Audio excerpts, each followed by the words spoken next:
చేయాలని దానికి బెస్ట్ మార్గం ఏంటంటే భరతనాట్యం. వాళ్ళు చిన్నప్పటి నుండి నేర్చుకున్నారు కాబట్టి అది అభివృద్ధిలోకి తీసుకొచ్చి దాని ద్వారా ప్రచారం చేయమని నేను చెప్తూ ఉంటాను. మా అమ్మాయి యాక్చువల్గా మెడికల్ కాలేజీలో డాక్టర్, ఇక్కడే ఆంధ్ర మెడికల్ కాలేజీలో ఎంబీబీఎస్ పాస్ అయింది, అమెరికా ఎగ్జామ్స్ పాస్ అయింది. కానీ అక్కడ డాలాస్లో ఇంచుమించు 75,000 మంది తెలుగువారు ఉన్నారు. ఆ తెలుగు వారికి అమెరికనైజ్ అయిపోతున్నారు. కొంతైనా సరే మన భారతీయ కల్చర్ జ్ఞాపకమని చెప్తే దానికోసం తను మెడిసిన్ పక్కన పెట్టి తను పూర్తిగా భరతనాట్యం యొక్క స్కూలు, డాన్సింగ్ అకాడమీ, డాన్సింగ్ అకాడమీలో పేరు పెట్టుకుని ఒక ఇంచుమించు 200 మంది పిల్లలకి పెద్దలకి నాట్యం నేర్పుతూ ఉంటుంది. తన కూతురు తన స్టూడెంట్ అనమాట అమూల్య, తను కూడా బాగా నేర్చుకుంది.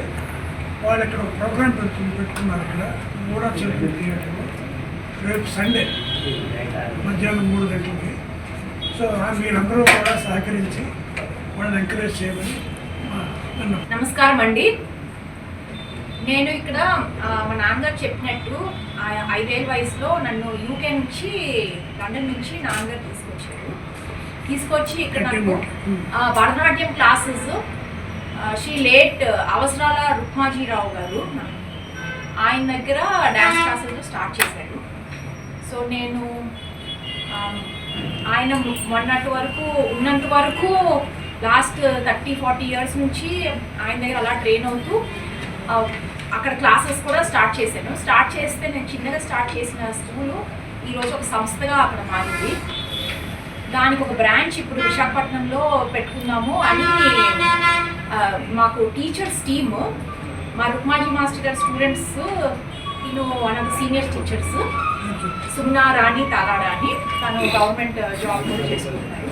అందరూ ఒక పక్క జాబ్స్ చేస్తూ కూడా నాట్యం ఇన్ని సంవత్సరాలు నేర్చుకున్నది ఒక సర్వీస్ ఓరియంటెడ్గా ఎలాగా నేర్పించి కొత్త జనరేషన్స్కి ఎలా నేర్పిద్దాము అని యాటిట్యూడ్తో ఉన్నాము.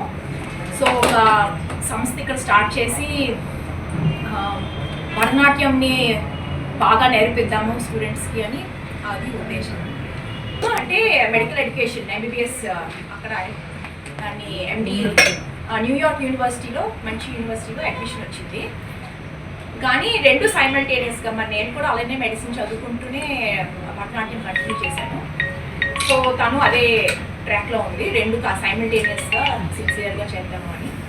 చక్కగా మాట్లాడుతుంది, మంచిగా స్పిరిచువల్గా అవన్నీ కూడా కాంబినేషన్.